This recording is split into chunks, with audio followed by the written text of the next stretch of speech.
پیارے دوستو، اللہ نے جیسی یہ دنیا بنائی اس کے ساتھ ہی اسے اپنے انجام تک پہنچانے کی کچھ نشانیاں بھی بتا دی تاکہ لوگ عبرت پکڑیں اور قیامت سے قبل توبہ کر لیں۔ رسول اللہ صلی اللہ علیہ وآلہ وسلم نے قیامت سے پہلے ہونے والی جو نشانیاں بتائی ہیں ان میں سے بہت سی پوری ہو چکی ہیں، جبکہ کچھ بڑی پیشن گوئیاں ابھی ظہور پذیر نہیں ہوئی۔ ان پیشن گوئیوں میں ایک بڑی پیشن گوئی امام مہدی علیہ السلام کا ظہور ہے، جو قیامت سے پہلے ہوگا۔ آخری نبی حضرت محمد مصطفیٰ صلی اللہ علیہ وآلہ وسلم نے احادیث میں یہ خبر دی ہے کہ قیامت سے پہلے ایک ایسا زمانہ آئے گا کہ دنیا میں کفر پھیل جائے گا، زمین ظلم اور سرکشی سے بھر جائے گی، اسلام صرف مکہ اور مدینہ کی طرف سمٹ جائے گا۔ اس وقت نبی کریم صلی اللہ علیہ وآلہ وسلم کی بیٹی سیدہ فاطمہ کی اولاد میں سے ایک شخص پیدا ہوگا جو زمین کو عدل و انصاف سے بھر دے گا، جن کی حکومت تمام روئے زمین پر ہوگی۔ آپ صلی اللہ علیہ وآلہ وسلم نے فرمایا، دنیا ختم نہ ہوگی یہاں تک کہ عرب کا بادشاہ ایک شخص بنے گا جو مجھ سے یا میرے گھر والوں سے ہے، اس کا نام میرے نام کے موافق یعنی محمد ہوگا، اور اس کے باپ کا نام میرے والد کے نام کے موافق یعنی عبداللہ ہوگا۔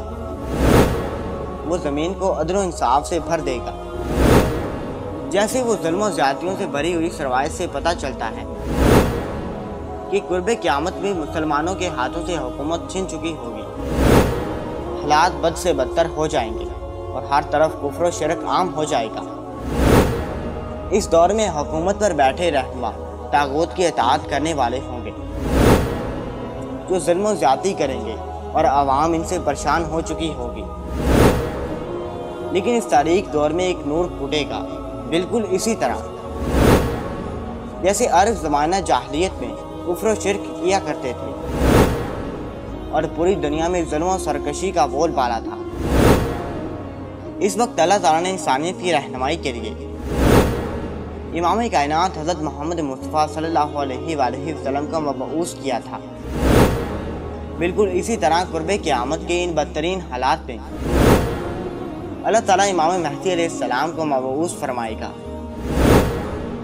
لہذا حضرت جابر بن عبداللہ رضی اللہ تعالیٰ عنہ سے روایت ہے کہ رسول اللہ صلی اللہ علیہ وآلہ وسلم نے فرمایا، وہ وقت قریب ہے جب عراق والوں کے پاس روپیہ اور گلا آنے پر پابندی لگا دی جائے گی۔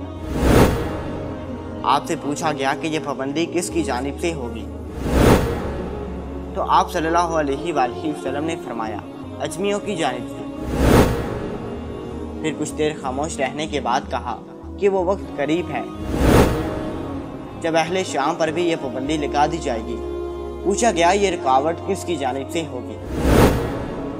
آپ صلی اللہ علیہ وآلہ وسلم نے فرمایا، اہل روم کی جانب سے۔ پھر آپ نے فرمایا کہ میری امت میں ایک خلیفہ ہوگا جو لوگوں کو مال و زر بھر بھر کر دے گا اور شمار نہیں کرے گا۔ آپ نے فرمایا کہ اسلام اپنی پہلی حالت کی طرف لوٹے گا، جس طرح کی ابتدا مدینہ سے ہوئی تھی، یہاں تک کہ ایمان صرف مدینہ میں رہ جائے گا۔ اس روایت سے معلوم ہوتا ہے کہ امام مہدی علیہ السلام کے ظہور سے قبل مسلمانوں کی مالی حالت بھی بہت زیادہ خراب ہو چکی ہوگی اور لوگوں کی طرف سے اہل ایمان کو شدید نقصان پہنچایا جائے گا، حتیٰ کہ لوگ کھانا کھانے کے لیے محتاج ہو چکے ہوں گے۔ امام مہدی علیہ السلام کا ظہور کیسے ہوگا؟ اس کے متعلق مستدرک الحاکم کے اندر ایک روایت ملتی ہے کہ رسول اللہ صلی اللہ علیہ وآلہ وسلم نے فرمایا، ذی القعدہ کے مہینے میں قبائل کے درمیان میں کشمکش اور معاہدہ شکنی ہوگی، لہٰذا حاجیوں کو لوٹا جائے گا اور منع میں جنگ ہوگی، بہت زیادہ قتل عام اور خون خرابہ ہوگا، عقبہ جمرہ پر بھی خون بہہ رہا ہوگا۔ نوبت یہاں تک آئے گی کہ حرم والا یعنی امام مہدی علیہ السلام بھی وہاں سے چلے جائیں گے اور بھاگ کر وہ رکن اور مقام ابراہیم کے درمیان میں آئیں گے اور ان کے ہاتھ پر بیعت کی جائے گی، اگرچہ امام مہدی اس کو پسند نہیں کریں گے۔ بیعت کرنے والوں کی تعداد اہل بدر کے برابر ہوگی۔ ان بیعت کرنے والوں میں سے زمین و آسمان والے خوش ہو جائیں گے۔ جب لوگ بھاگے بھاگے امام مہدی علیہ السلام کے پاس آئیں گے تو اس وقت مہدی علیہ السلام کعبہ سے لپٹے ہوئے رو رہے ہوں گے۔ چنانچہ لوگ مہدی علیہ السلام سے کہیں گے کہ آئیے ہم آپ کے ہاتھ پر بیعت کرتے ہیں۔